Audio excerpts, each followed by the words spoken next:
Through the years, we all remember when we first witnessed a national tragedy. We remember the good times. You know, I love technology. I'm so old. Here we go.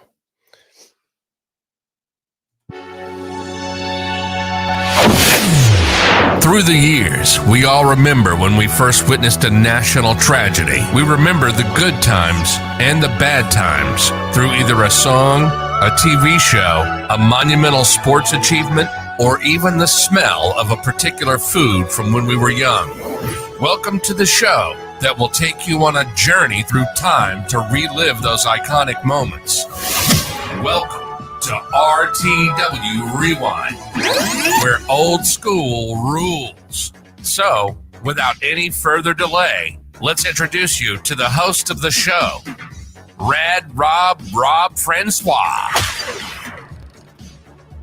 Hey guys, welcome back to RTW Rewind. I am your host, Radicalized Rob Francois. I sincerely hope everybody's doing well all around the world. Thank you for being here. As you can see here, the gentleman to my right, he is from the Hitting the Marks podcast. He is the host of that weird fucking New Japan thing, Destino. What the fuck else he does? He's a producer for some shit here on HM. You guys fucking know who he is. It's the one and only my good friend, Dr. Jargo. It's good to see you, Rob. How you doing, buddy? You know, we've been talking about doing this for a while, and you were like, you get to pick the topic. And I was like, okay, we're going to do the 1994 Super J Cup.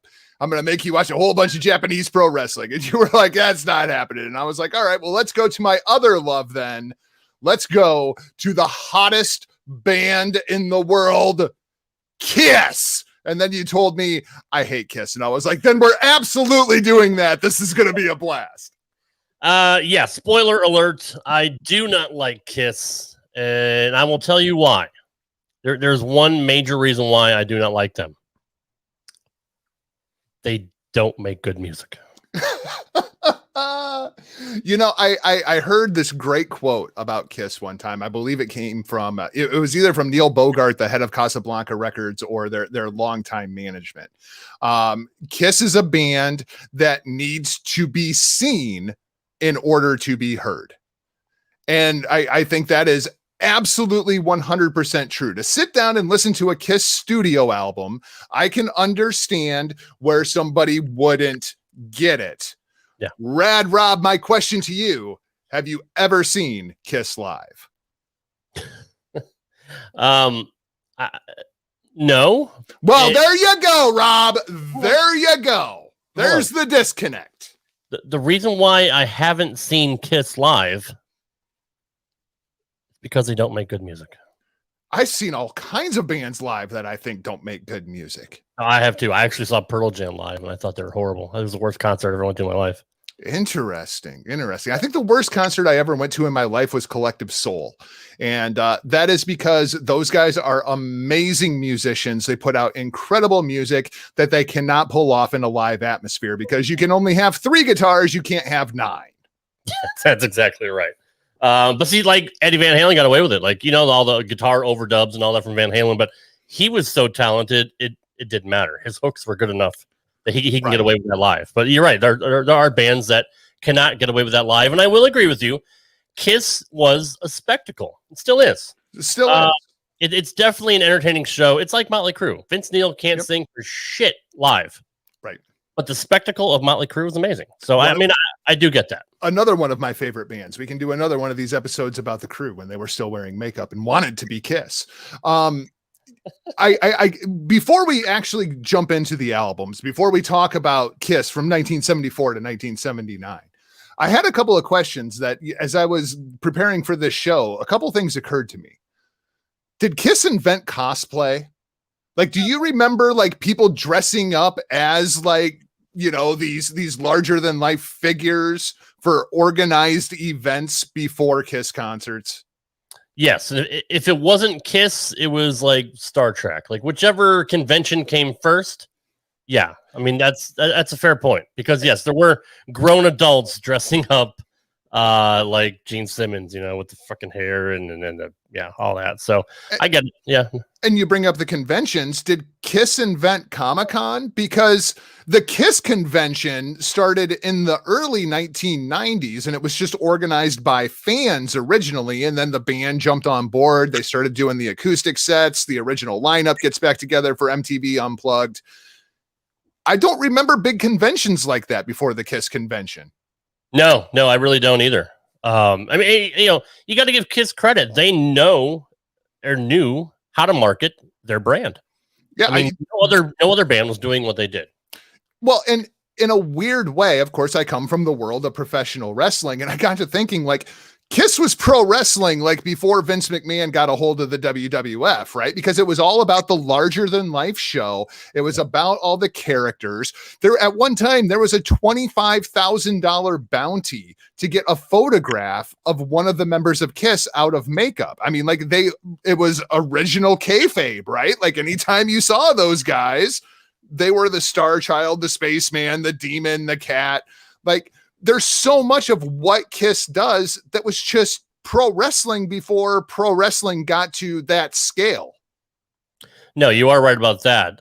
Canada Spaceman wants to ask you, do you think Kiss is from Japan due to the makeup? Is that the only reason why you like them? Yeah, while I know that is not true, they are primarily from New York. They did sell out an awful lot of shows in the Tokyo Dome, and a lot of people convince it with kabuki makeup. So I could see where, you could make that correlation.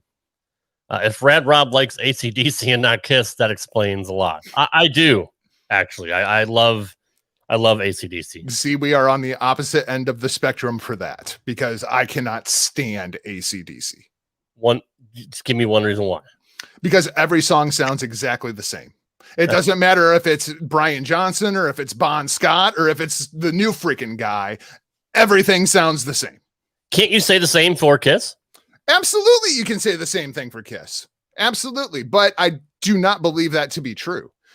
Because when you go and you listen to like the first 3 studio albums, when you listen to Kiss, when you listen to Hotter Than Hell, when you listen to Dress to Kill, they sound very, very different than Destroyer and Love Gun. And when you would get into Dynasty and basically the death of Kiss when they started playing disco, when they became a hair band, when they went and reinvented themselves as a metal band. And then by the time they got to Psycho Circus, they were back to being Kiss again, So I don't believe that to be true, but I absolutely get where people say that.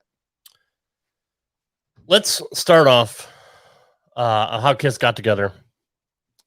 They formed in 1973? Yeah. Well, I mean, I just said they're New Yorkers, so I mean, Paul and Gene were actually in a band previously called Wicked Lester that was signed to Epic Records that basically did whatever was trendy at the time. Mm-hmm. And they went in and they cut the record and they realized the record sucked and they walked away from Epic Records and broke the band up in the studio, which is something I can relate to because that's happened to my bands many times. Mm-hmm. Yeah. Studio work is hard, man. It is. I used to help produce one of my best friend's bands and it's very, very difficult, but it's fun. If I could ever get back into that, that's one thing I would like to do. If I could ever, have like not say a hobby, but another job on the side. Because I love, and I do it here with HMG, it's producing audio and all that, but I would love to do that for a band and just get in front of that massive soundboard and just fucking have a field day. Fuck Pro Tools. Right. I like the old school, reel to reel stuff. That's why I bought a 16 channel interface, is just in case I ever need to record a band. Right. I need a 16 channel interface to do a podcast. No. I mean, that's one thing we have in common, and that's something that you liked when you heard I was coming on board HMG, because you would listen to my shows and you liked the professional sounding stuff, which we both pride ourselves in doing that. I mean, why do it if you're not going to put a great product? And to bring it back to Kiss, it's very much the same way, right? Because even in the early days of Kiss, when they were recording their very first demos to shop, they were recording at Electric Ladyland, Jimi Hendrix, like personal built studio, because Paul and Gene were basically marketing whores and just did a whole bunch of work for Electric Ladyland for free if they could use Sound Room A. I didn't know that. That's pretty cool.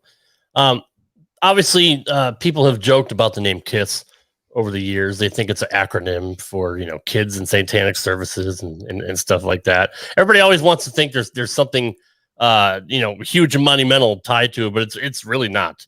They had seen a band called Lips, and Paul just thought, hey, what about KISS? Yep. That's how that, something minute like that ended up being, a rock and roll legacy. Wanted something quick, wanted something snappy, and that's very much what they got.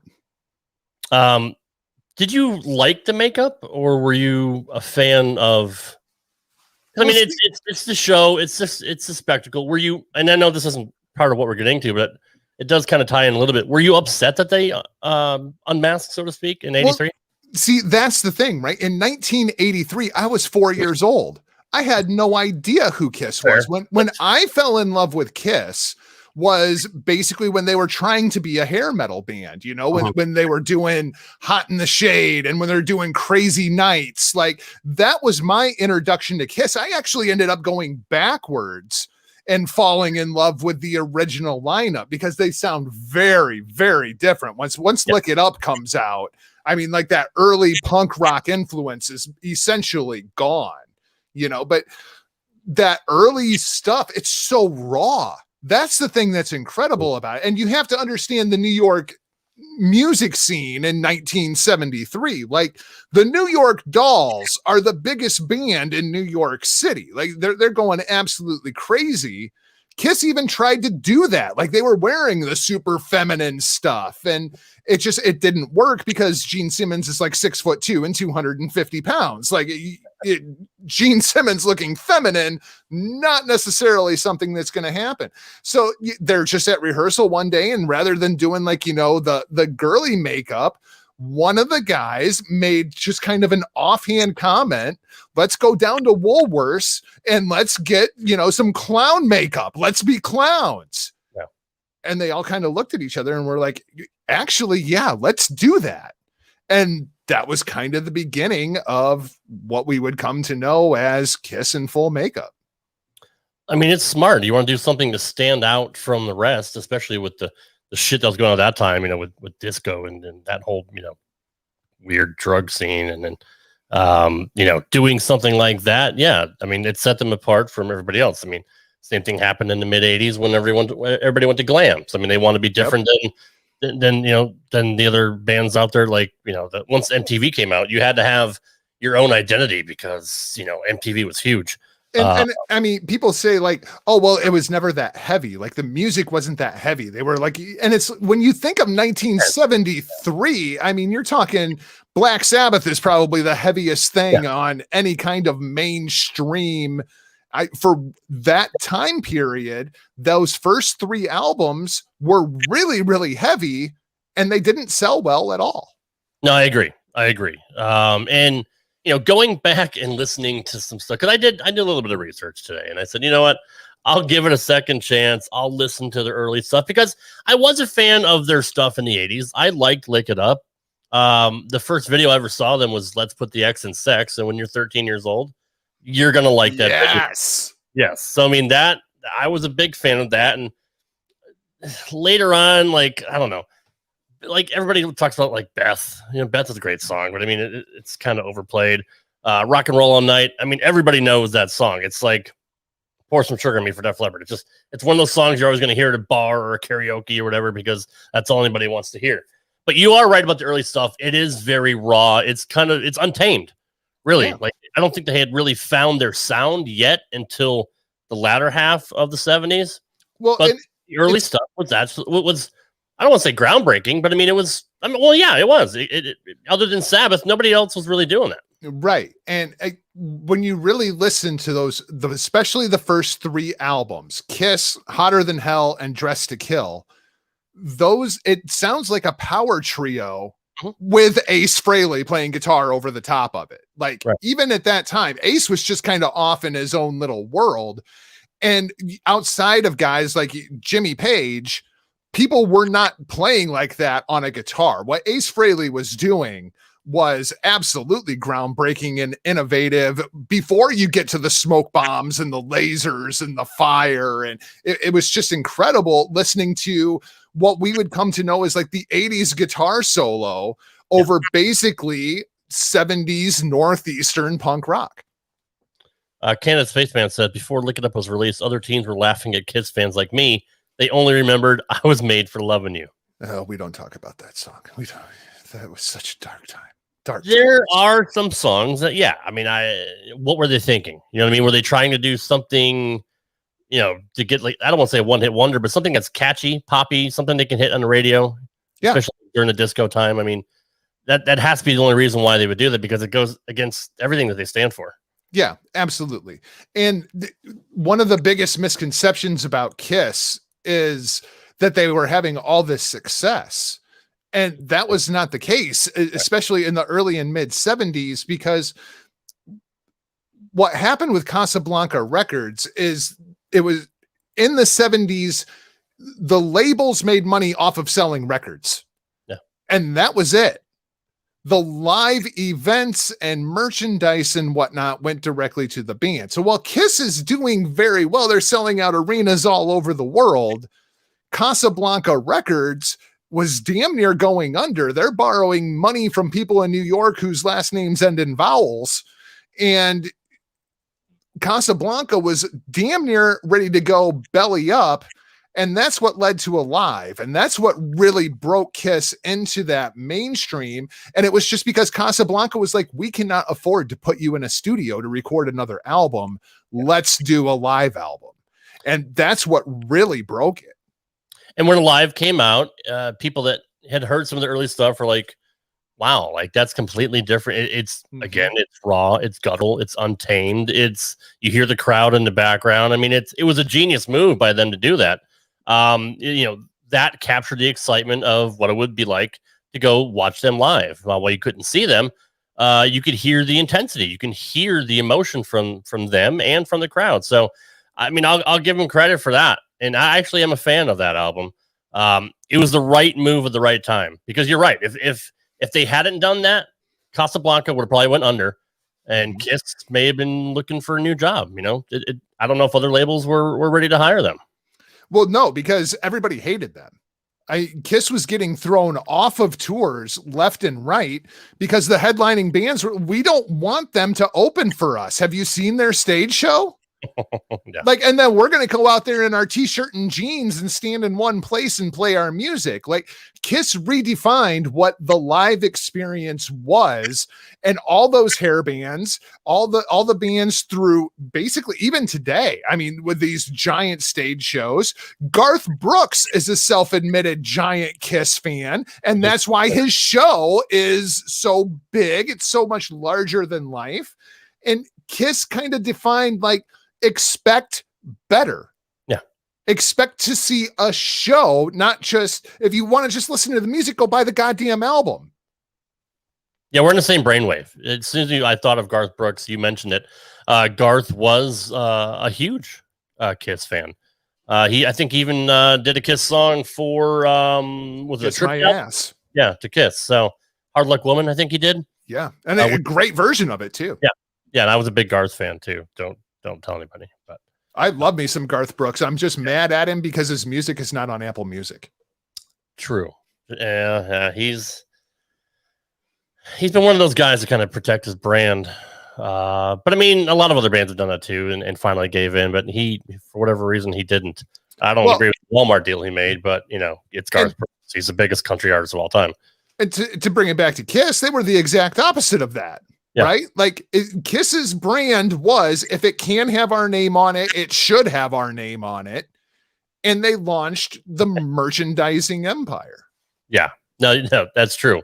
And nobody marketed their brand like Kiss. I mean, nope. Literally anything and everything you could think of, they made, whether it's, bobbleheads, puzzles, underwear, toilet paper, anything they could put the Kiss logo on, they sold it. One of my personal favorite Gene Simmons quotes: We had Kiss condoms and we had Kiss caskets. We'll get you coming and going.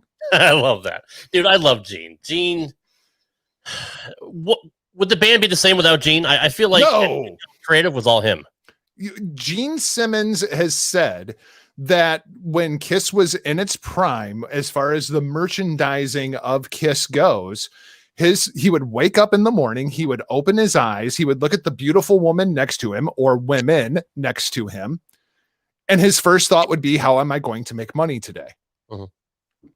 And that's what they did. I mean, they just hand over fist. And that was actually kind of the beginning of the rift between Paul and Gene, Ace and Peter, because Ace and Peter just wanted to make rock and roll and be rock and roll stars and cut records and get high and get drunk and whatever.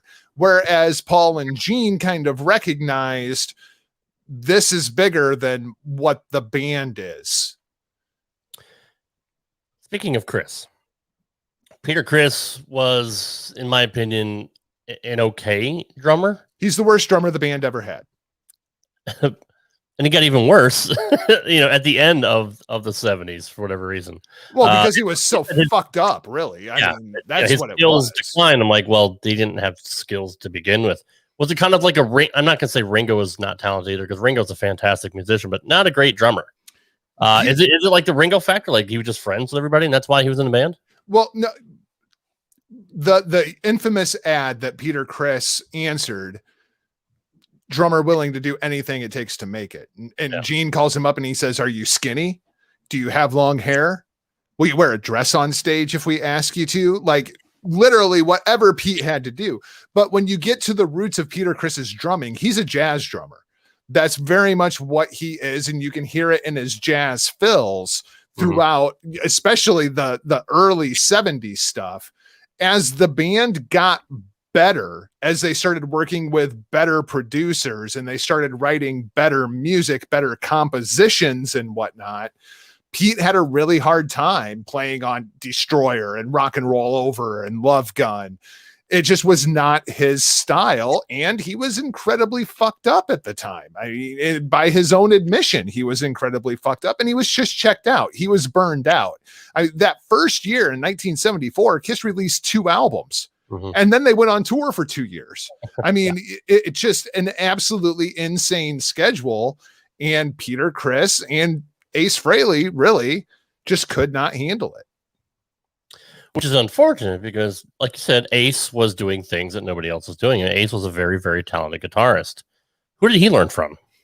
I assume a spaceman, maybe the Aronaki or something. We'll have to get Giorgio Tsoukalos on where Ace Frehley learned how to play guitar, because I really think Ace was a big fan of the Chubby Checker, James Brown, like R&B kind of stuff, and then he would just kind of mix it in with what was rock and roll at that time. And then of course the Beatles came along and just kind of changed everything.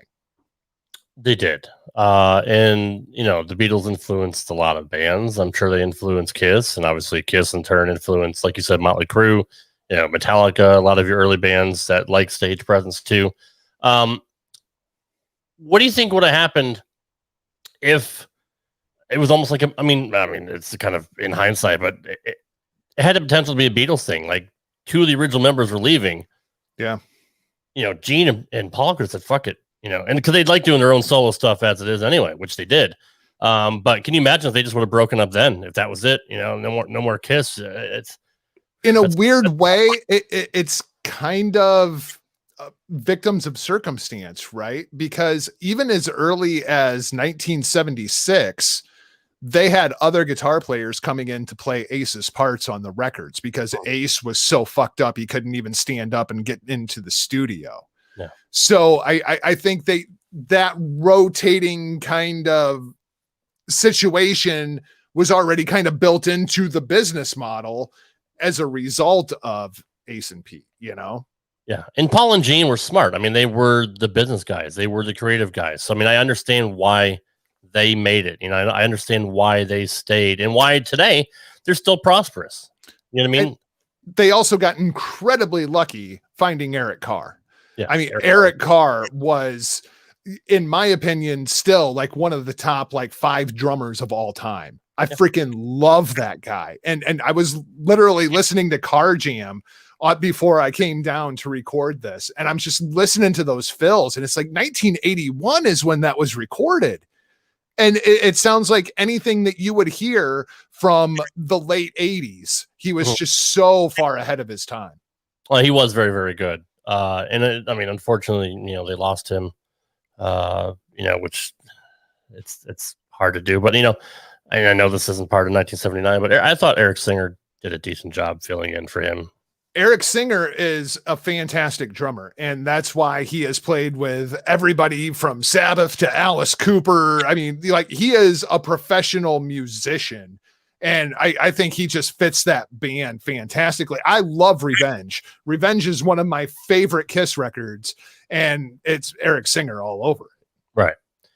What was the reason why they wanted to do the solo albums? What was it 1978-ish? Somewhere around there? The solo albums were a direct result of what was going on inside of the band. Peter was ready to quit the band. Ace was wanting to do more of his own kind of stuff. And so basically to put a Band-Aid on a torn carotid artery, Gene and Paul were like, well, let's take a little break. Let's all go off. We'll do our own solo records. And then we'll release them all at the same day with all the Kiss branding and everything. And then we'll come back together and we'll go on making music. That was the plan. But unfortunately, it was just a Band-Aid on a wound that was cut so deep at that point. Do you think that should be included in the Kiss fodder? I mean, the Kiss canon? I mean, it's... Absolutely. I mean, and really the funny thing is, Ace was really the only one that had any kind of success off any of those solo records. Right. Yeah. No, it's true. It was just weird to me. Like when I go through their catalog and look at the anthology, it's like you look at the first 3 of them, then you look at live, and you're like, oh, that's weird.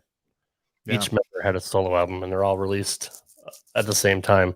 And then we'll just get back to our albums again. I don't know. It's just, to me, it's just a weird continuity thing. I couldn't really wrap my head around it when I went back and like, that's just an odd thing to do when they're, like you said, selling out across the world.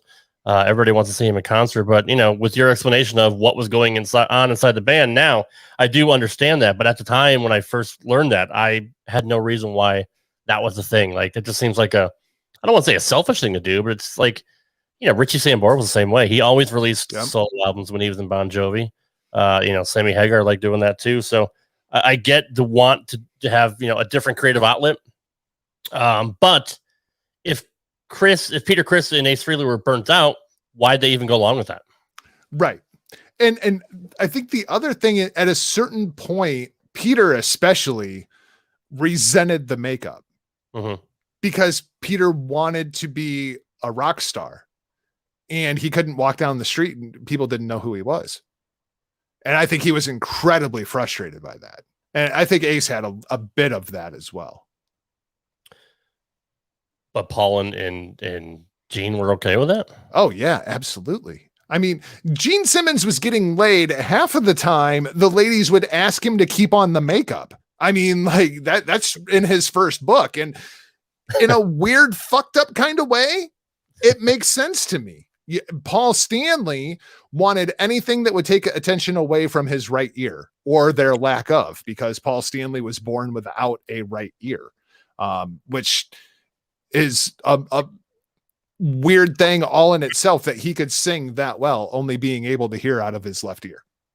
I mean, when you say sing that well, I mean, that's kind of subjective. I didn't think he was a great singer to begin with, but I think he was a perfect singer for that band. For that music, maybe, but talented, like, I don't think he's a great singer. Like, if he were to go in any other band, obviously it wouldn't sound the same, obviously, but maybe he was just made for that style of music, but I don't think he's a talented vocalist. Well, I think especially when you listen to the stuff from the mid 80s, when you start getting into stuff like Forever, I think it absolutely shows off Paul's vocal pipes. All right, that's fair. And you know what? Just to do you solid, I'll actually go back and listen to that and see if you can change my mind, and I'll let everybody know, because I've just never been, maybe it's just me. I've just never been a fan of his voice. Look, to not have a right ear and to be able to sing in key. Yeah. I mean, a lot of people with 2 ears can't fucking do that correctly. So, I mean, that's pretty amazing in and of itself. Is there a better front man? I mean, like Paul Stanley as the front man for Kiss. Yeah. It's hard for me to come up with anybody much better. 100%. You are right, because there is a difference between singer and front man.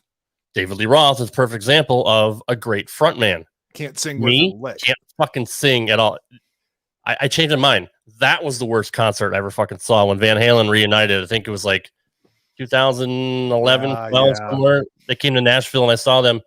Dave couldn't sing in 1984, let alone in 2001. They put a fucking wood parquet thing on stage so he could fucking dance with his fucking shoes off and kick and jump and do all this fucking shit. It was literally the David Lee Roth fucking dancing extravaganza. Eddie was fucked up. The guitar was too loud. Wolfie was doing a great job, and Alex were great, but goddamn, dude, we left. And I'm a huge Van Halen fan. Same. I've seen every incarnation, including Gary Cherone. Same. Even still did a better job than David. I liked Van Halen 3. I thought it was a good freaking record. There is some awesome material on that album. Yeah, pal. Absolutely. But getting back to Kiss, you're right. Paul was a perfect frontman. Absolutely great stage. He had great stage presence, had great charisma. He knew his part. He knew how to he got the chicks wet. I mean, that's what a frontman does. You know what I mean? That's the 70s and 80s lifestyle. He got the chicks wet and Gene banged them all. That's right. With his tongue or other parts. So, I don't even know how to segue from that. Going into 1979, they were continuing their platinum streak. Dynasty was their first new material in 2 years, which obviously had I Was Made for Loving You on it. But that was a pretty well received album. And obviously the tour did well because it was the return of Kiss. Everybody was looking forward. You know, they were thinking of putting up a Kiss fucking theme park, for Christ's sakes, because that's how huge they were at that point in time. Yeah, absolutely. And I Was Made for Loving You, as a Kiss fan, I hate that freaking song because it's literally a disco song. That's very much what it is. But I'm fine with it because you have to know what was the time period. Who are the people that they're trying to reach? And by that point, disco was everywhere. It had taken over everything, and they're trying to reach another fan base. Like All Elite Wrestling, we talk about them all the time. They have to market to the casual fan. They have to pull in people that aren't already watching the show, and that's what Kiss did with I Was Made for Loving You in 1979. I mean, they're playing Kiss songs inside of Studio 54. You think they're going to start playing Firehouse? Hell no. They're playing I Was Made for Loving You, and it reached a whole nother demographic. It did. I mean, so like I said earlier, it was the right thing to do. It was the right thing for the radio. Radio equals money. If they're not playing, and this is a dead model now, I think, but if they're not playing your songs on the top radio stations in the country, you're fucked. No one's going to hear about you. And that's how the Kiss Army started. I mean, it started in Terre Haute, Indiana, and it was a bunch of Kiss fans surrounded the radio station like that freaking movie Airheads and demanded that the radio stations start playing Kiss. And then Gene and Paul were like, oh, there's another way we can make money. Yeah. And so they put together the Kiss Army. That's a brilliant move. I mean, they've always been one step ahead of everybody else. I'll never doubt the creative genius of Paul and Gene. I mean, that's without question. They are the most successful band of all time when you really look at the whole business model. The fact that they're still making money today. I mean, people always know who Kiss was. There's a lot of bands there that aren't even around anymore. I believe when you look at the list of who has the most gold records of all time, I believe they're number 2. Mm-hmm. Yeah, I think you're right. That's pretty freaking good for a band that couldn't sell albums, for like the first 3-4 years of their career. Yeah, no, that's true. It's funny. I was reading an article about what happened after Chris left. I saw that one of the people that auditioned to replace him was Tico Torres, who obviously plays for Bon Jovi and has been with them since the inception. But I never knew that. I think he would have been a good fit for them. That was I never knew that fact. Huh, that would have been interesting. Instead, they end up with Eric Carr, who was fixing stoves before he became the drummer for Kiss. Yeah, and to me, I think that they really screwed up when they did The Elder, because The Elder really pushed Ace Frehley away from the band because he thought it was a stupid idea. It was a bad idea from bad creative, as Chris Jericho would say.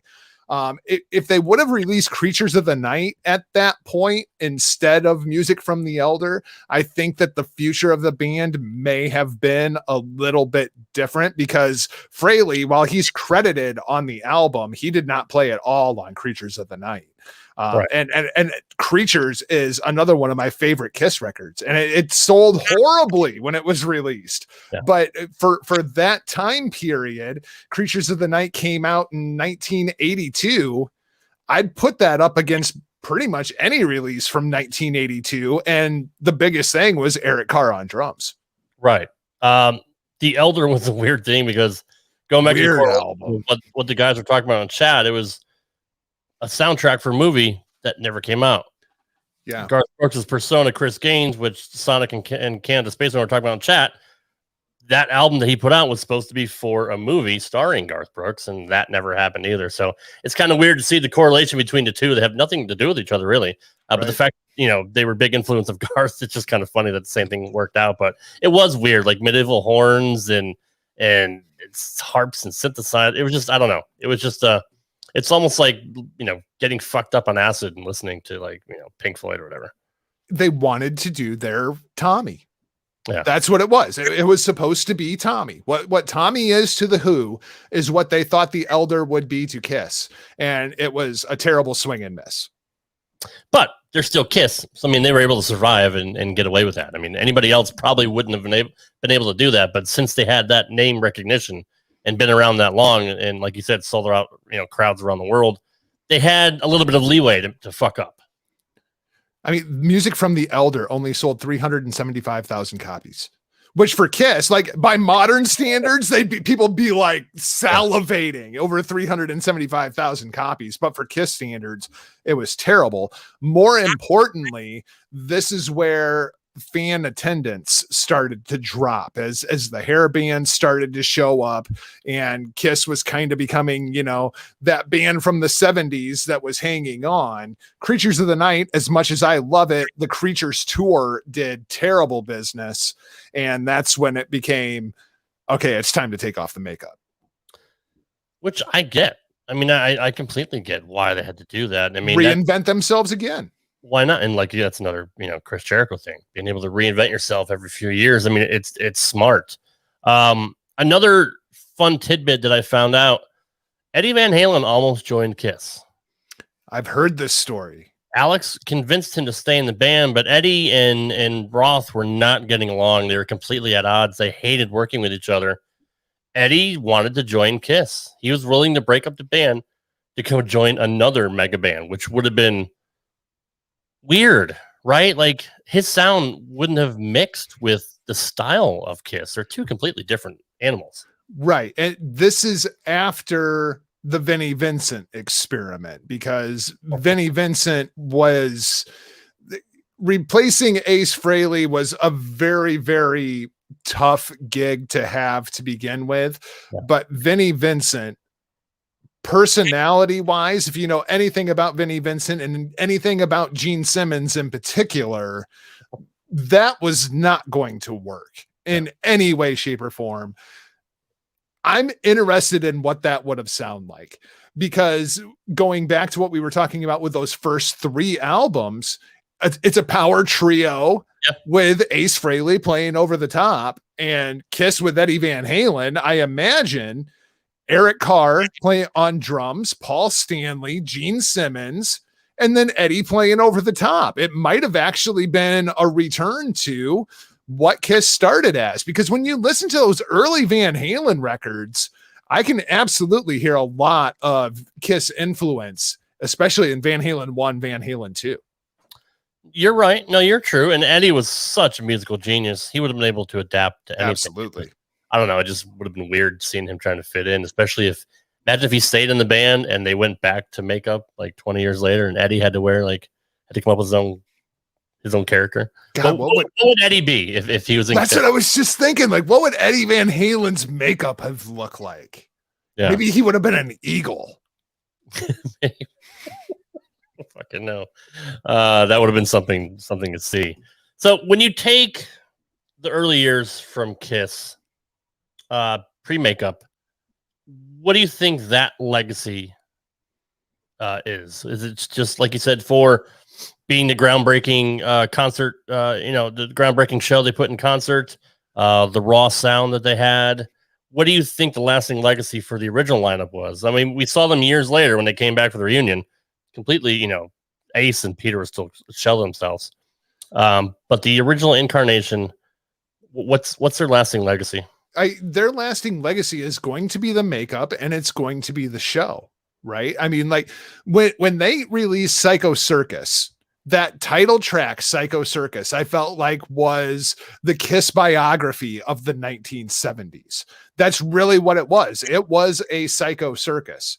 And they redefined what the concert experience was supposed to be. And even still to this day, I feel that they have done it better than anybody. I've seen Kiss live 9 times, and they are 9. And they are 9 of the best shows I've ever been to in my life, all of them for different reasons. I mean, they're playing the same set list. I mean, I saw them 3 times on one tour. It was the same set list all 3 times. Yeah. And you didn't care. I didn't give a shit, man. Because it was about the show. And it's hard to describe to somebody like yourself who has never been to a Kiss concert what it's like being at a Kiss concert. It's like you left planet Earth and walked into Planet Kiss, because the entire Kiss army, the Kiss fans, it's just a different kind of vibe that I don't know how to explain it. I remember I saw Kiss in Detroit at Tiger Stadium in 1999. And being in Detroit Rock City when they play Detroit Rock City, it's pretty cool. I can't explain to somebody what that energy felt like.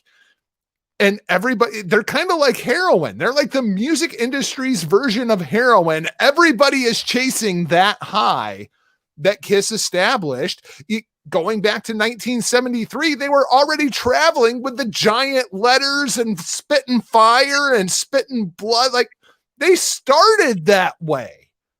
And now we've got guys who can't even make music in their freaking garage anymore. They got to sit downstairs on their computer and do it. It's sad. Yeah, I mean, it's really sad what the music industry has come to. I mean, a lot of the great bands are still around, like Metallica.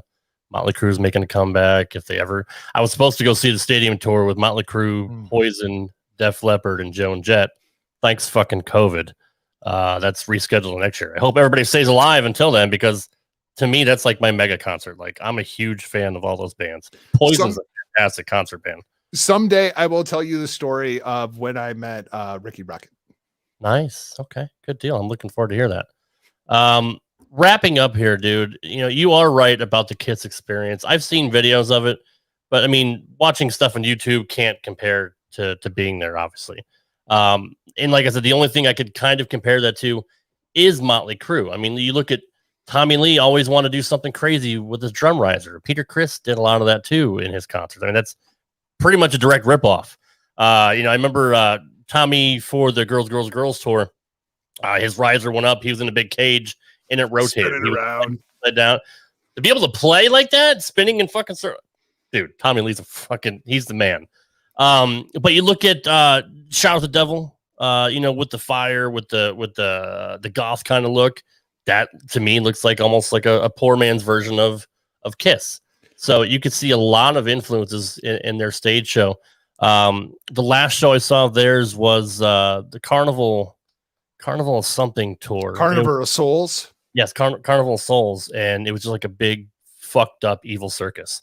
So I mean, that right there. I mean, if that doesn't scream Kiss, I don't know what does. So I mean, they were able to put on a great show. Nikki Sixx was a very, very good songwriter, but you can obviously tell the Kiss influence. So every generation spawns another version of the previous one, and to me, that's it for Kiss. What Kiss's legacy is, in my mind, is that just a groundbreaking band that kicked down the fucking door and completely rewrote the mold for what a rock band should be, and that's what they were. They took the very best of what Black Sabbath was doing, and the very best of what Alice Cooper was doing. Cooper too, yes, yeah. And then they magnified it by 100. And that was kind of the business model. There's a great story of the four of them actually went and saw Alice Cooper in New York City at the Garden. And they thought when they put on the makeup, let's have 4 Alice Coopers. Like it was a whole band of Alice Cooper. And that was exactly what you got. Yeah, I forgot about him, with the whole welcome. When I first saw the video for Welcome to My Nightmare, I was like 8, 9 years old when it was on MTV. And I'm like, that's some of the scariest shit I've ever seen in my life. Right? Ozzy Osbourne was doing similar stuff, too. Did you ever hear the story about how Gene Simmons broke up Black Sabbath? No. So evidently Kiss was the opening band for Black Sabbath. Mm-hmm. And Gene's like in full get up and everything. And Geezer Butler comes over to him and Gene's like in character the whole time. Hey, how you doing? Yeah. And freaked Geezer Butler out. And Ozzy told Gene much later that's when he knew Black Sabbath was done. When you're getting freaked out by the opening band, there's nothing more to do here. Yeah. And it's like, wow, Gene Simmons broke up Black Sabbath. How badass is that? No shit, right? You know? That's a great story to end on. Michael, I appreciate you being here, brother. I know our schedules are completely different. I know you got to work tonight, but I do appreciate you taking time out. You look spiffy. You got your Kiss tie on. I got my Kiss tie on. I was all excited to wear my Kiss tie tonight. But it's always good to talk to you, man. Even if I don't like this stuff, which I had fun with this, I told you it'd be fun. You're all like, this show's gonna suck. Man. Our shows are always good. We always have good chemistry together.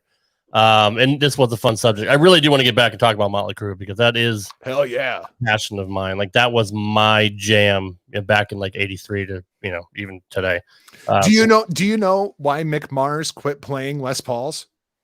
No, because they're too heavy. That makes sense. Can you believe he would still play though? I mean, like with his back. He would go into Guitar Center Hollywood and get like the new Les Paul to see. And he was afraid that if he played it for too long on stage, that he would literally fall over because of his back and how fucked up it is. Yeah. But so he had to quit playing Les Pauls. Yeah. I didn't know that, but it is amazing that he was still able to play in that Carnival tour because his back is so fucked up. And still today, I'll have to dig in to see how he did it. Maybe it's a lot of drugs or I don't know. Like I didn't think he'd ever be able to play again. They had a documentary before that tour, like of how fucked up his back was, and he talked about like all the procedures he needed to have done. And it's like he couldn't even stand up. Motley Crue on drugs? Are you serious? Those good Christian boys, they would never. There's a great story about Motley Crue sniffing ants on a tour bus with Ozzy Osbourne because they were out of cocaine. So he started sniffing ants off of the floor. My God. We're going to have to dig into that. The Dirt was a fantastic. I have the book and the movie they put up for it was very, very good too. I read the book. I did not watch the movie. I think it's on Netflix if you want to check it out. Yeah. I might do that sometime at 3:00 in the morning and I need something to keep me awake. Right.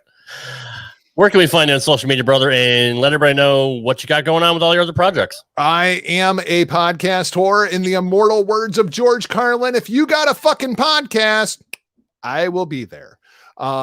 You can keep up with me across all social media platforms at Not Jargo, although I don't really use social media a whole lot these days. It's absolutely the devil, but I have to market my podcast, so I'm still on there.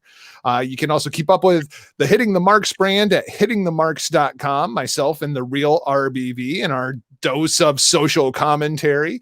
You can keep up with my other passion project, Japanese Pro Wrestling, Destino, a New Japan Pro Wrestling podcast, Chile's #1 podcast. How about that, Rad Rob? They love me in Chile. I'm over huge. We just dropped a new 2-hour episode today with myself and the GAG from the PWC, my man Jimmy T, my boy from Down Under. We did 2 hours talking about Summer Struggle as well as the big Tokyo Dome show that's coming up this weekend. You can also find me over at the Big Vito brand. I'm over there doing Men of Business with Virtue and Vito, and me and Virtue got another show that I recorded earlier today called Virtue's Rage. I'm everywhere, bro. I'm podcasting every day. It's a good thing I built a new studio, right? I mean, like, geez, I spend so much time in here. I love your new studio. And you're also doing stuff with Paz too. John Paz from the TMPT Empire. Yes. Every Thursday we discuss who is, and then fill in the blank. We recently did who is the greatest junior heavyweight of all time. We've done who is the greatest intercontinental champion of all time, the greatest faction of all time. So a lot of good stuff going on over there at patreon.com/2manpowertrip. I love John Paz. He's a friend of the show. He's a great guy. I'd love to be on that show with you guys because that is one of my favorite listens. Who is, especially the Mr. WrestleMania with Shawn Michaels. That was my jam. I love Shawn Michaels. Those are great shows that you guys have done. God, we did like a 4-part series about who is the real Mr. WrestleMania. Yeah, you did. So all good stuff. Brother, I appreciate you being here. As always, you're welcome back anytime your schedule allows. But it's always fun, dude. It's always fun talking to you. Yeah, my pleasure, man. We will sit down. We will do a Motley Crue episode. And if you wish, since you sat down and did a Kiss episode with me, I would be happy to sit down and do a Bon Scott era AC/DC episode with you. But we have to stop after Back in Black, because after Back in Black, the homage to Bon Scott, right? Like one of the greatest albums of all time. Even I will admit that. Yeah. But we have to stop there because everything after that is just, dear God, man. Like, no. Yeah, pal. Yeah. It's good shit. On that note, guys, thanks for everybody here that was watching on HMG YouTube channel. We appreciate all your support. This audio version will drop this coming Sunday on the Mean Media Group affiliate channel and the Rad Rob Radio Network. Until then, guys, thanks for listening and thanks for watching, and we'll see you on the next one. Take care.